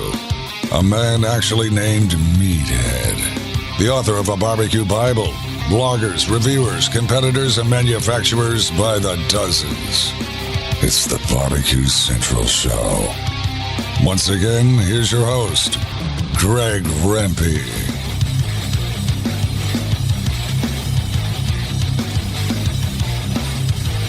All right, welcome back. This portion of the show is being brought to you by Smithfield. This summer, Smithfield has partnered with the Ultimate Names in Grilling to bring you amazing prizes and succulent cash. All you have to do is get grilling. Grill, share, score. SmithfieldGetGrilling.com is the website. Just follow the theme that's currently going on. Grill it, share it. You could have an opportunity to win somewhere in the neighborhood of $5,000. What, you don't like $5,000? Forget it. Get that free stuff out of here. My next guest is the reigning Barbecue Ambassador Award winner from the KCBS. This past weekend, there was a 2-day event that took place in one of the most pristine and beautiful locations anywhere in the country, Washington Island, Wisconsin. And the name of the 2-day event is Death Door Barbecue. Let's go ahead and race to the hotline. Welcome back, pitmaster of Tim's Full Belly Deli, Tim Schopp, joins me right here on the show. Tim, how are you, buddy? Tim. Hello. Hello. Tim, are you there? Yeah, I'm here. I'm here. Get your nose out of the snifter of brandy there, partner. No brandy, buddy. No brandy. All right. So, Tim, as I was just mentioning, you had the big 2-day event this past weekend out there at Washington Island. And I guess for the folks that aren't familiar with the location, because it is kind of unique compared to a lot of other competition sites, are you able to paint a mental picture for us and perhaps start with how the hell you actually get there? Well, if you look at the map of Wisconsin as your right hand, at the thumb, at the very tip of it, is an island. In between the island and the mainland is an area where I believe over 100 ships have gone down in the last 150 years. It's swirling water, known for wind, changing surf, and it's called Death's Door. And the island's small, a couple hundred inhabitants, was famous in the old days for red potatoes. And you go over on a ferry. 4 different ferries. One of them called the Washington will probably hold, I think it'll hold 3 trailers and trucks like mine, so 40-foot trailers with a pickup truck. Yep. Assorted cars, and you take about a 20, 25-minute ride across, and you're on the island. And then turn your watch back 30 years. And there's no other way to get out there. You got to go via ferry. Helicopter, plane. That's probably not carrying your 40-foot trailer and pickup truck, though. That's not going to happen, no. Wow. So, and then as you had said right there at the end, I don't know if people caught it, set your watch back, not 30 minutes, but 30 years. Door County is I guess you'd call it, the tourist trap of Wisconsin. Expensive restaurants, gift shops, artist communities, stuff like that. But once you cross that water under that island, so can't buy a lottery ticket. There's one grocery store, and it is a true general store. And You can buy 16 penny nails next to the Pampers and right next to a pound of ground beef. I think it's got 5-6 taverns and restaurants, and it's also famous for the world's famous bitters club. As in the cocktail seasoning bitters? Yes, the man who owned during Prohibition, before Prohibition, Nelson's, which is the grocery, which is in the old days a grocery store, a bar, a restaurant, and a mercantile, was also a pharmacist. During Prohibition, realizing that bitters, Angostura bitters, were 90 proof, he kept his bar open throughout Prohibition and never closed, serving drinks made with 90 proof bitters, because at the time bitters was considered a drug or a remedy. So when you visit the island, the big thing to do is go in there and drink a whole shot of bitters and get your bitters card. So are there a number? I mean, if you go into any bar or cocktail shop that's worth its salt, there are any number of different flavors of bitters available now. Do they have a substantial selection there, or is it just the traditional the bitter? old-fashioned, nasty-tasting bitters. They're not nasty. I think they're kind That's of a what you get. Christmassy. It's kind of Christmassy in a way. Have you ever drank a shot and a half of bitters at one time? Who are you talking to, Tim? I am a professional alcoholic. I'll thank you. I happen to be a fan, and I think I don't want to get too far off the barbecue topic here, but I think the term bitters does a disservice to what it actually is. And I think there's a guy down in New Orleans, a very famous bartender, who said, it should be called a cocktail seasoning instead of bitters, because I think, when you say, hey, let's do a shot of bitters, the first thing in your mind is like, oh, this isn't going to taste very good. But if I said, hey, let's do a shot of cocktail seasoning, you might be a little bit more amped up to do that shot. Now, whether you like the taste or not, it's probably debatable, but I would imagine. So how many people that were there this weekend got their bitters card? Oh, I'll bet you there were 20, 25, or 30. I got mine years ago. When I got mine, I think there were 15 or 20 of us drank it at one time. The bartender puts a thumbprint on it, and everybody you drank it with signs the back of the card. Wow. And so what is a shot of bitters running these days? Oh, I couldn't even tell you. I think $5. Yeah, so not too bad. And I was surprised, and I didn't even realize that bitters was as high in ABV until just recently. I didn't know it was a 90 proof kind of a deal. Ron, it's not good if it's free. It just doesn't taste good. Right. So talk to me a little bit about the event itself. Of course, the other thing that I've noticed about you, Tim, as far as the contests that you are involved in, not all the time, but quite a bit of the time, these are 2-day contests. You don't mess around and do these 1-day stuff. It's do it, get some sleep, turn it around, do it again. Is it like get the most for your money kind of a thought process with you? Well, we started our first one was Masters in May. Then we added Green Bay a couple of years ago. We added this one. We've done Manitowoc. What is usually a 3 or 4 day contest, arrive on Thursday, cook Friday to Saturday, and Saturday to Sunday. This one was a little different. You really have to enjoy the island. We cooked Thursday to Friday, Friday to Saturday, allowing some people to leave Saturday and Sunday because of the ferry boat system. Even at that, I waited in line for over 3 hours to load on the ferry Saturday night. Oh, dear. But people like Darren Worth. Who? Have turned Darren Worth. You know that guy? Guy from Iowa? No. Darren Worth came up the first time last year, and he came up. It was a single contest, Friday to Saturday. He came up on Wednesday and Tuesday night and really enjoyed it. I think this year he came up on Monday, as did Freeman Brothers, 5 o'clock somewhere, and they turned it into a week. There are people that are talking about coming up 10 days early next time just to see what... There's not a lot to see. It's a small island. Schoolhouse Beach, the lavender fields, the butterfly gardens, and such. But it's a true vacation. The people love the barbecuing family. First time I was there, I was one of the original guys that started it when Dick asked us to come up, and went into a bar, 2 teams, drank for 3-4 hours. When we went to leave, our money was still in the bar. It was thank you from the community. Wow. When Darren came up last year, the first time, the first 3 teams that entered the island, you go down a main street a couple of blocks long, and like I said, it's all bars and gift shops. And, they came out of the bars and lined the street and clapped hands because the guys were there. And I believe the crowd, will find out this year, was 6,000-7,000. I guess they were lined up at the ferry line for 2.5 miles to come out. Is this quite a influx of revenue for the island out there then too? The biggest thing they do all year. Wow. How many teams were there this year? 42. They tried. The first year we had 30 or 26. Next year we're trying to grow it to 48. And all 3 parts of this triathlon, or Triple Crown as we call it, will have 48 teams.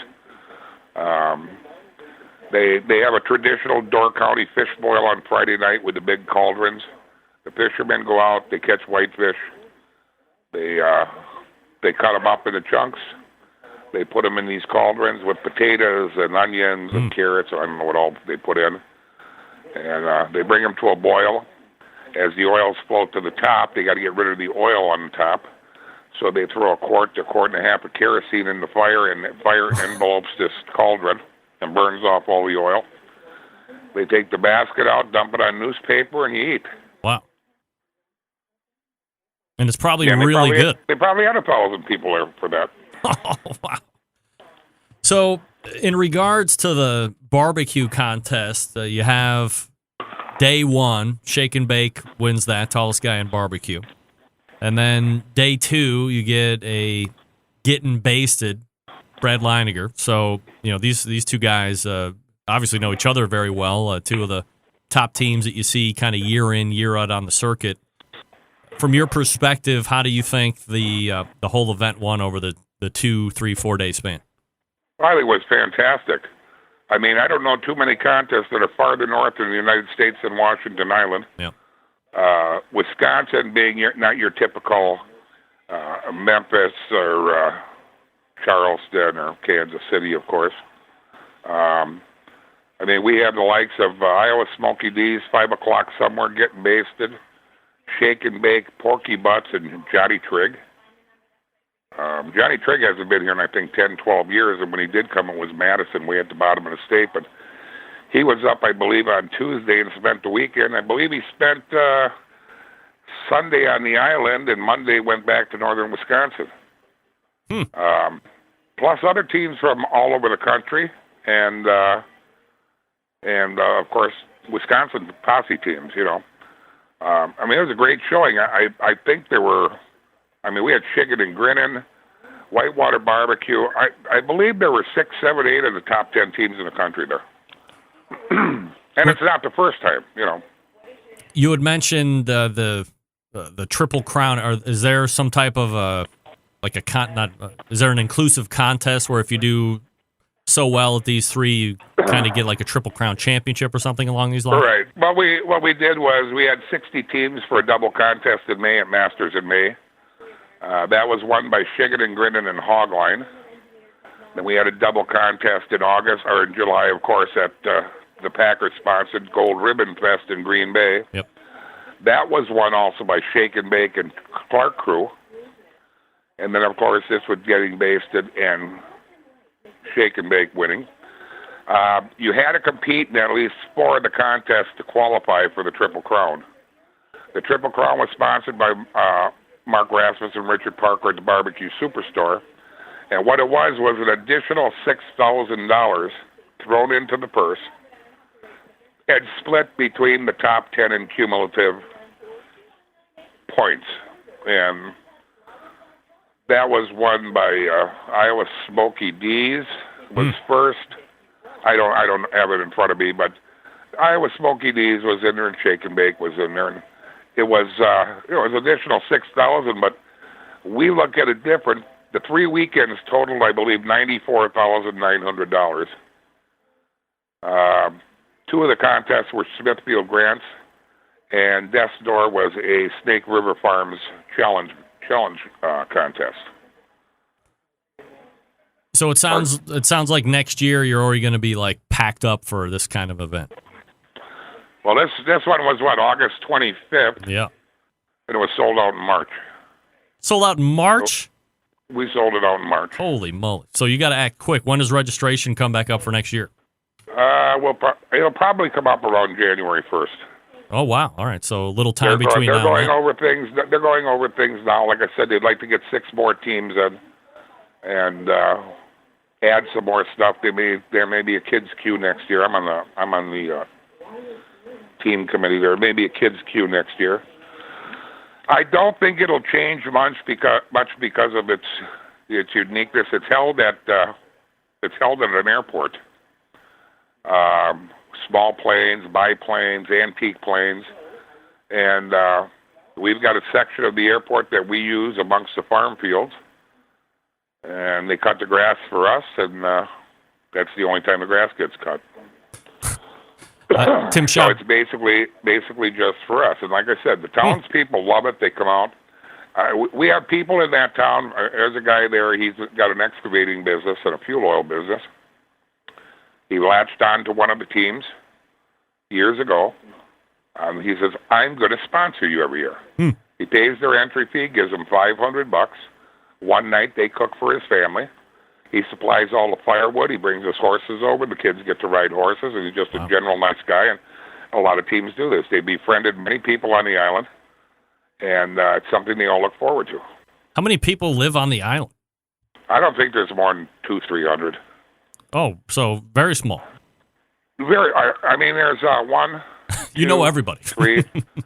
There's 4 or 5 bars, a couple of resort hotels, but the place shuts down come Labor Day. And the reason that this contest is held at this time is because school starts that weekend. Uh-huh. So the tourist trade is very bad. The ferry company donates all of your travel. We don't pay to go across. Oh. We're allowed 1 truck, a camper, and 4 people to go across free instead of, I believe a truck and a trailer like mine would probably be $165 round trip. Oh, sure. But irregardless that we're free, they line them up for miles to come there. Wow. I mean, there had to be 10, 15 planes in the air, and I don't know how many helicopters coming in where private pilots and small planes were traveling Lake Michigan and saw an island covered in smoke. And these guys, they dropped down and they said, hey, we had to come see what this was. Yeah, gotta check it out. Yeah. Tim, are you going to be heading to Kansas City this weekend? No, I was going to go until they moved it up 7 weeks. We'll be in Warrens, Wisconsin this weekend.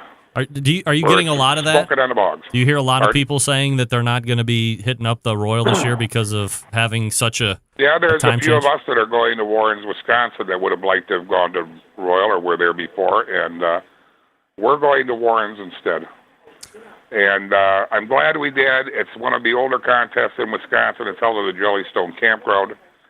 And if we wouldn't have, the group of us that are staying, it might not have been a qualifier. Uh-oh. Because they lost a lot of teams to the Royal. Yeah, and I would have to imagine there's a lot of competitions across the barbecue competition landscape that are suffering from the same kind of a thing. Somebody told me 10 or 11. I mean, this comp had 34 teams last year. I believe 5 decided not to go to the Royal, and we're still just sitting at 31. So it would have been pretty tight. No doubt.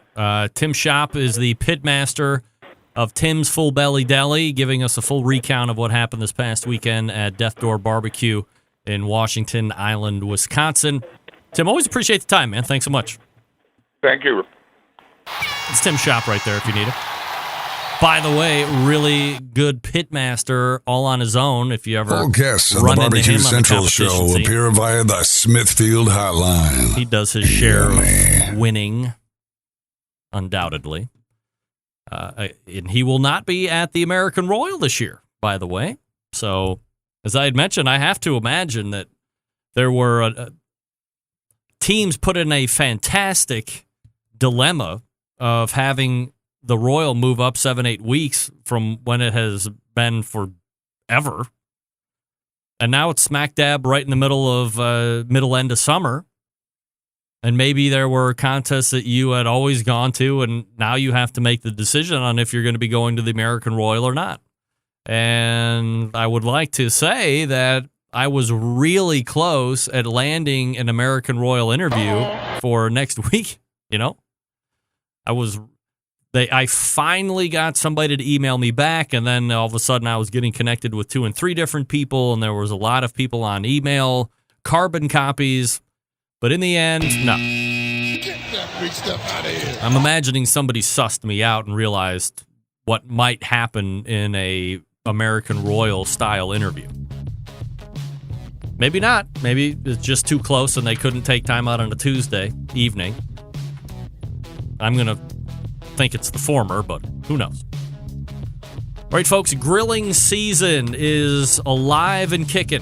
The place to head for all your barbecue grilling needs is Butcher BBQ. Of course, we know that Butcher's carries a great selection of barbecue products, but their portfolio of grilling items continues to expand as well. You've heard me talk about grilling oils. I really believe in these products. I think they're going to change the way you cook forever. These items, shelf-stable, don't require refrigeration like a lot of other butters and some oils do.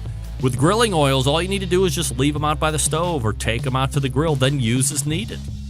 If you need a butter kick, use butter flavor. If you want a chipotle kick or steakhouse kick, they have those flavors as well.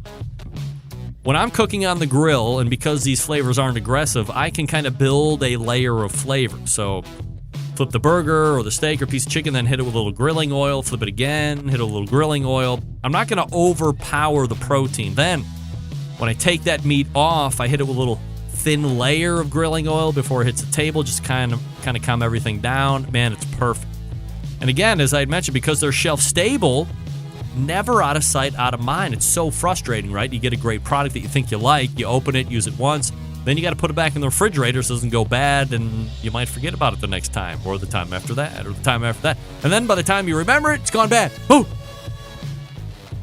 Now, dealers wanted.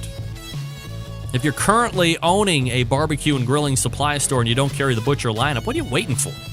Hit up butcherbbq.com, request information on how to become a dealer for them today. Not only will Dave thank you, but your customers will reap the rewards by getting these fine products in their hands for themselves to try. These products extensively tested both in the backyard and the competition trail, so you know they're going to deliver the goods.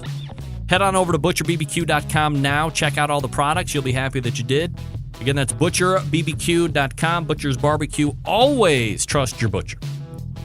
We are back with one of the kings of the American Royal, Chris Marks, the Good One Smoker. Stick around. Be right back.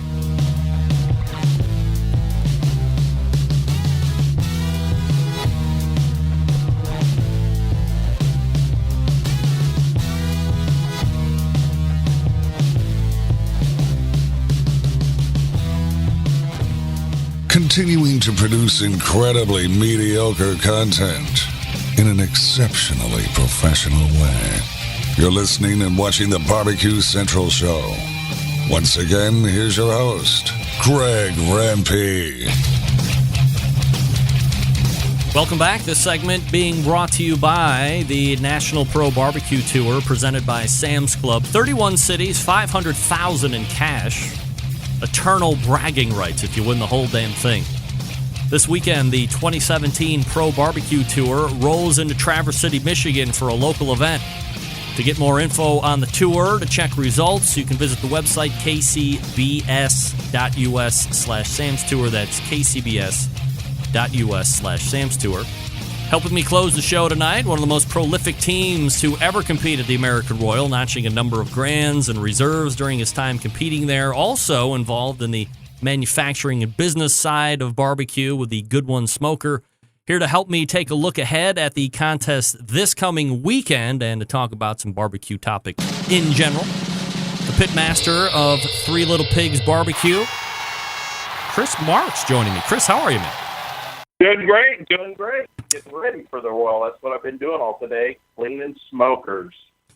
Chris, I don't want to put you on the spot, but do you recall offhand how many wins and reserves and side category wins that you have accumulated during your time at the Royal? Well, I know on the side categories.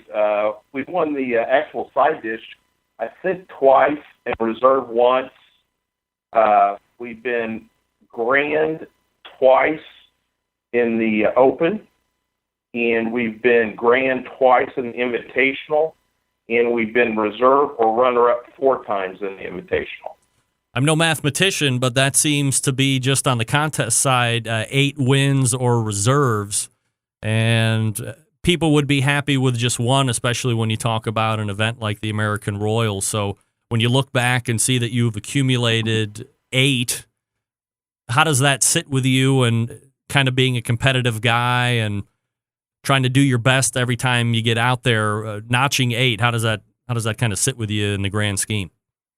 Well, first of all, very blessed, and as most know, it's a lot of luck, and it's what tables you land on, and we've been blessed to land on good tables, and it's this whole thing's a big crapshoot, and you just got to turn out good and consistent food, and that's what we did. And again, we were lucky. Chris Marks, Good One Smoker, Three Little Pigs, the websites, if you're interested in checking it out here while we're chatting. thegood-one.com is the cooker website, 3-little-pigs-bbq.com for the rubs and sauces and stuff. Chris, you spend a lot of time over the past number of years traveling the country, doing the cooking demos at the various places on the Good One line of cookers. Rarely do you show up to cook a bunch of contests these days during a competition season, but you do make it a point to do the Royal. Obviously, as we had talked about, you have the success there in the past. Is it mostly a business thing at this point, or for this event, is it competition first and everything else second?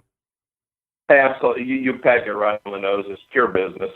I have friends coming in from Australia, Germany, Japan. You know what? My son Christopher, he's going to do most of the cooking. I've pretty much fallen into my dad's position to where I just sort of stand there and look like I'm having a good time. But yeah, it's pure business now. Don't throw a lot of a lot of hardcore competition into it. What's going to happen is going to happen. But again, there's just so many people I love to see. This, I think, will be our 24th year this year being in the Royal. But again, it's just a great contest, and I have so many friends now since I've been out doing the classes. And this is actually, believe it or not, it's going on my 10th year of doing classes. And I have friends coming in from Dallas. I mean, I just met a new guy from a barbecue class that I did out in Louisville who runs a large restaurant franchise that just emailed, says he's coming in from Columbus, Ohio. So that's what it's about for me. It's about friends. It's about just having a good time. Chris, when you look back at your time competing, and obviously you're very heavy into it, I believe early 90s through the beginning of the 2000s, and you see, now where we're at 13 years later, 2017, how much has changed between now and then, and how much do you think has stayed the same? Well, I don't think a lot has stayed the same, and I think my mom had the premonition when she was on the board that the one thing they ever wanted it to turn into would be a big NASCAR-type corporation to where you had a bunch of big sponsors, sponsored a bunch of teams, and basically what it does is a little guy has a tendency to be looking from the inside out, or outside in, or they're looking on that outside in, and just wondering how to get there, and if they aren't there in a couple of years, they're just moving on to another hobby. I think it's sort of heading that way. And I think, I noticed in Kansas City, we've lost a lot of contests in the last couple of years. And these were long-term, like 15 to 20-year type contests. Raytown, Sugar Creek, Blue Springs, Cameron, all these other big contests have just gone away. And I think a lot of it's due to that and the expense, and more or less the expense of people thinking that they have to buy Wagyu, they have to have all this fancy stuff to do it, and I think it's thrown a lot of the people off. Do you think a portion of that, I mean, obviously I certainly get where you're coming from as far as people seeing what's winning, and then there's that inherent feeling of having to, quote unquote, run with the Joneses in order to be competitive. But do you think that because the judges are getting their hands on these higher quality pork products and beef products and chicken, that maybe without even knowing it, their judging palate is becoming somewhat jaded, where if they're not getting that, that's the thing that's going to stick out, and not in a good way? Like maybe in the old days, you jack around with the flavor profile a little bit. Maybe it sticks out in a good way from somebody, and that's what earned you that grand championship. But this time around, it could work as a detractor almost. Yeah, I agree. And listen to the first of the show. I thought it was fantastic that a guy turns in legs and gets a 180. I think that's fantastic. I mean, again, I called it the world of sameness. Everybody's got to use the same thing. Everybody's got to turn it in the same way. So it just comes down to, there's no more creativity and just stuff that really made it true competition back then. You had to be creative. You had to think on your feet. Now it's just, here's what the judges want. We have to cook like this. It's sort of the way I see it now. Evolution is evolution. Change is inevitable. They always say you either change and adapt, or you just stay the same and kind of fade away. Do you think that there will be a tipping point where competition barbecue might evolve into something that really only a very small percentage of teams do, and maybe it is a true, these 20 or 30 teams are fully sponsored, and everybody else kind of races around in their regional tracks, if we're using car races as an example? Or do you think it can still have the ability to come back to more of an everyman look at some point before it gets too far? Well, what you're doing now is you can take a look at what's going on at NASCAR. And what are they down to? What 5 teams now that are pretty much running all the cars? Sure. And you look at the tracks. You sit 400,000 some of these places, and now you're seeing maybe 60 or 70. So unfortunately, you have to do what it needs to do. But I just hope with all hope that it doesn't end up with 25 or 30 sponsored teams, and then you have the rest of them sort of looking from the outside. Conversely, is it fair to say that the backyard side, or the backyard portion of the barbecue and grilling industry, is seeing the most popularity that you've seen maybe in the 10 years you've been doing classes? Absolutely. Backyard's been huge. Now, when I really did take a big step back and took a look at how I want to present classes. And, I really don't want to do competition classes. Yeah. I want to teach the backyard guy simple method and technique. And that's what I do. I'm not out there trying to beat the bush for competition guys, but I want that backyard guy who's frustrated, trying to step into this and just wants to learn how to do it right. Then when he learns how to do it right, he makes his own style. And that's my big preach, is that you make your own style. I'm going to show you method, technique, charcoals, woods. I'm going to show you how to get from point A to point B and build your consistency and be able to repeat it. Chris Marks joining me here on the show. From a classes standpoint, Chris, aside from the American Royal that you're going to be at this weekend, where are you going to be giving classes over the next month or two? Well, I'll be in Dallas, down in Plano, and I'm doing an all Wagyu class down there. I'm going to be it's a beef rib, a flat iron, and also beef cheeks. And also, I'll be heading over to Indianapolis to do a couple classes. And then I'll be doing 3 classes up in Nebraska. And then I have, I can't remember, I've got like 3 more, just to basically push it out. Then I end my season down in Phoenix with 3 classes down at Barbecue Island. And that's one of my long terms. I've been doing classes there for almost 10 years every year. You mentioned a protein that I have been hearing more and more about, especially this year, a little bit last year, but especially more and more this year, which is beef cheeks. What is that? What is that akin to that somebody might already have had, and how easy is it to get beef cheeks? Well, first of all, it's not very easy to get beef cheeks. And also, what I did is when I was over in Australia, they cooked a lot of beef cheeks. and it's very fajita type cook. You know, it's got a lot of fat, a lot of connective tissues. I mean, it's a pretty tough cut, but it's flavorful. It's just like if anybody's ever had halibut cheeks, or even gone in and pulled the cheeks on pork when you're doing whole hog. You go in there and pull that cheek meat. I mean, it's just sweet. It's got a great flavor, a lot of fat, a lot of collagen. So it's got a lot of flavor. So you'll treat it sort of, I mean, more of a, it's going to be more of a slow smoke and then like a reverse sear on it. Carne asada, that kind of stuff works really well with beef cheek. Are you surprised at how popular this pork belly burn ends thing is taken to the internet and the cooking, social media, barbecue, and grilling platforms over the last month or two? Absolutely. I've been actually teaching that for about 4 years now, pork belly. And the great thing about pork belly really is it's really universal. It's easy to cook. The thing has got a lot of fat. It's got a lot of forgiveness in it. The pork belly burn ends, I mean, are fantastic, especially you go ahead and you'll smoke them first, then you're going to drop them and, you know, put them back on the grill and sort of crisp them up. Mm-hmm. They're fantastic. A lot of flavor, a lot of fat. A lot of people are sort of turned off because the fat, when you try to do that initial just pork belly smoke, it was sort of a fusion-y thing that you would see like 3 or 4 years ago, where they take that thin slice and wrap it around and had a lot of fat and it was really soft. But on our side, what we did is we smoked it more. Then we actually crisped it up. So it was just great flavor. I mean, a lot of fat, a lot of flavor.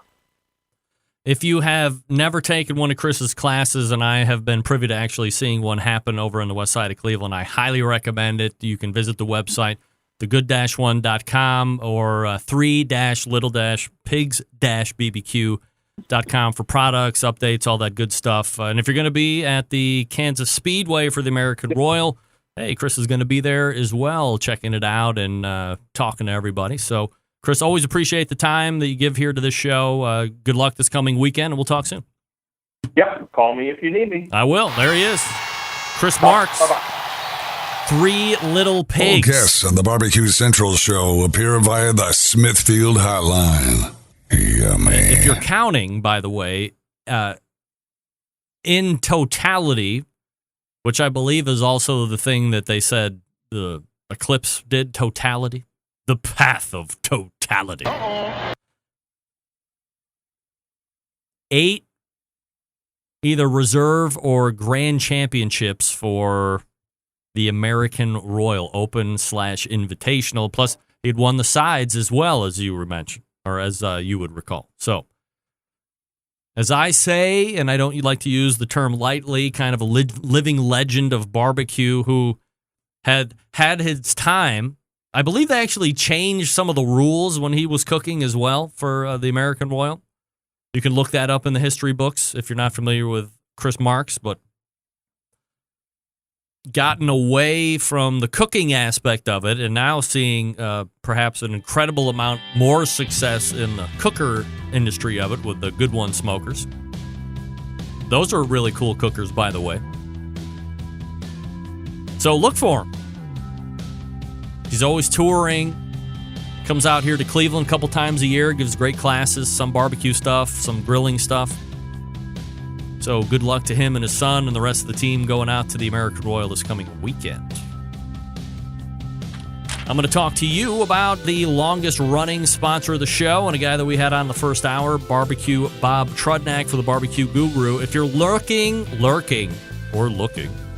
to turn the heat up on your barbecue skills this summer, check out the most advanced ceramic cooker and high-tech barbecue accessory to hit the market this year.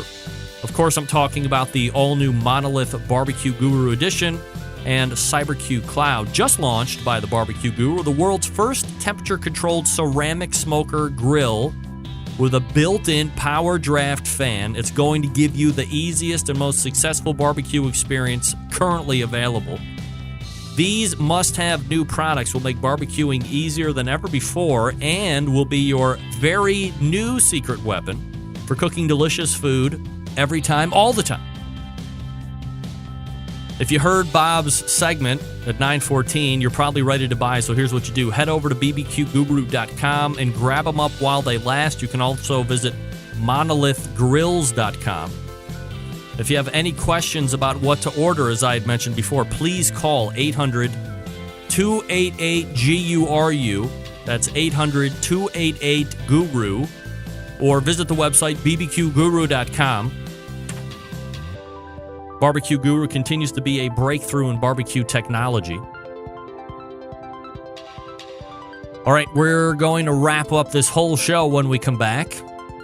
If you want to jump in, more than happy to have you quickly. 216-220-0966. You're listening and watching the Barbecue Central Show right here on the Barbecue Central Network. Stick around, be right back.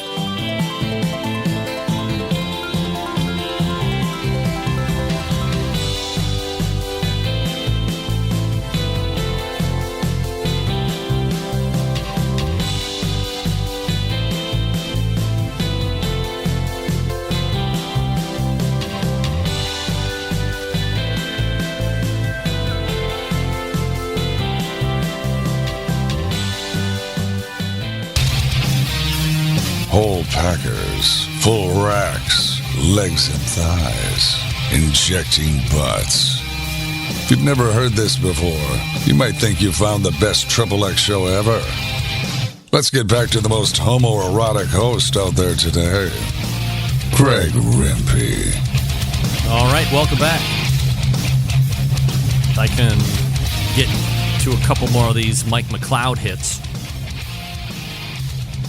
One of the other questions that I got after we got off the air on Tuesday was what's going to happen with the KCBS sponsors that MMA has brought to the table already?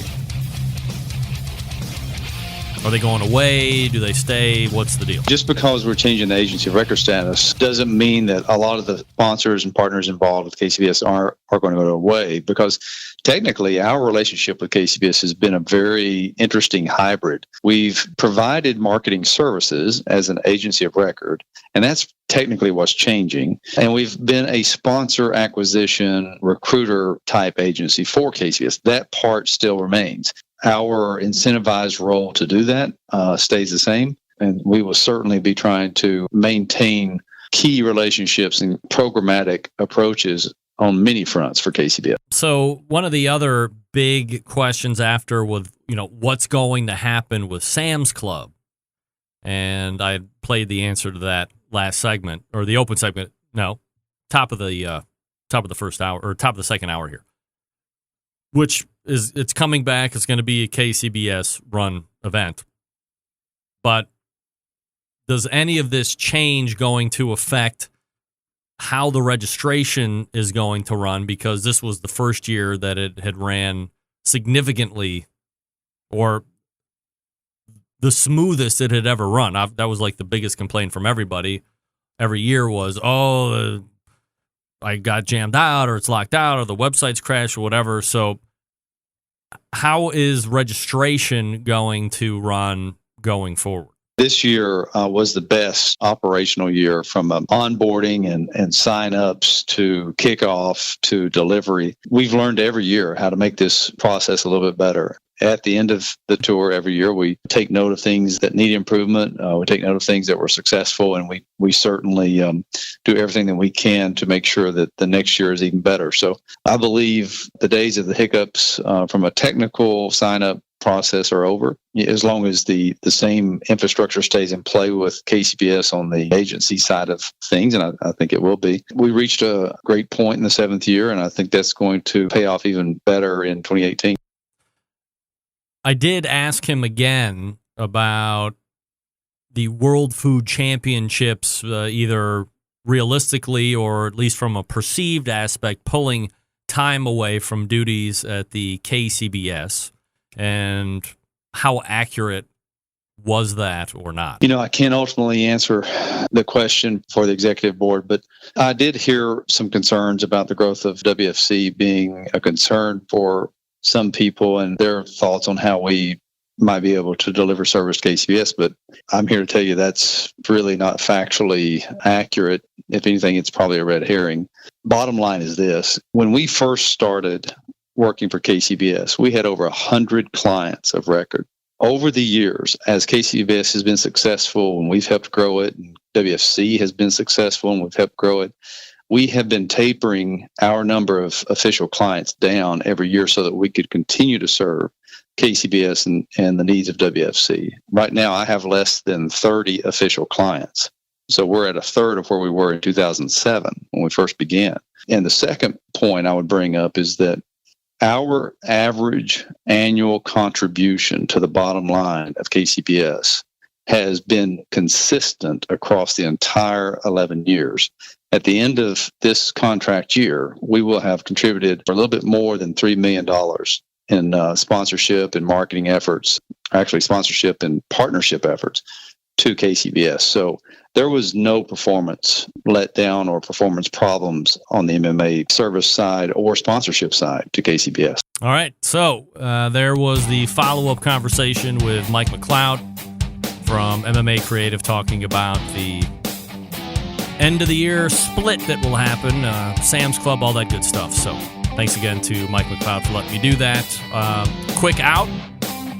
Thanks to Bob Trudnak from Barbecue Guru. Thanks to Tim Schopp from Tim's Full Belly Deli. And thanks to Chris Marks from the Good One Smoker and Three Little Pigs Barbecue for being my guest this evening. If you missed it, go back and get the podcast. Subscribe to it if you haven't. Please do that and tell a friend. We got a jam-packed show next week, September 11th, 2001. I will never forget until next Tuesday at 9 p.m. Eastern Standard Time. This is your program host and proud U.S. American, Greg Rempe. Good night now.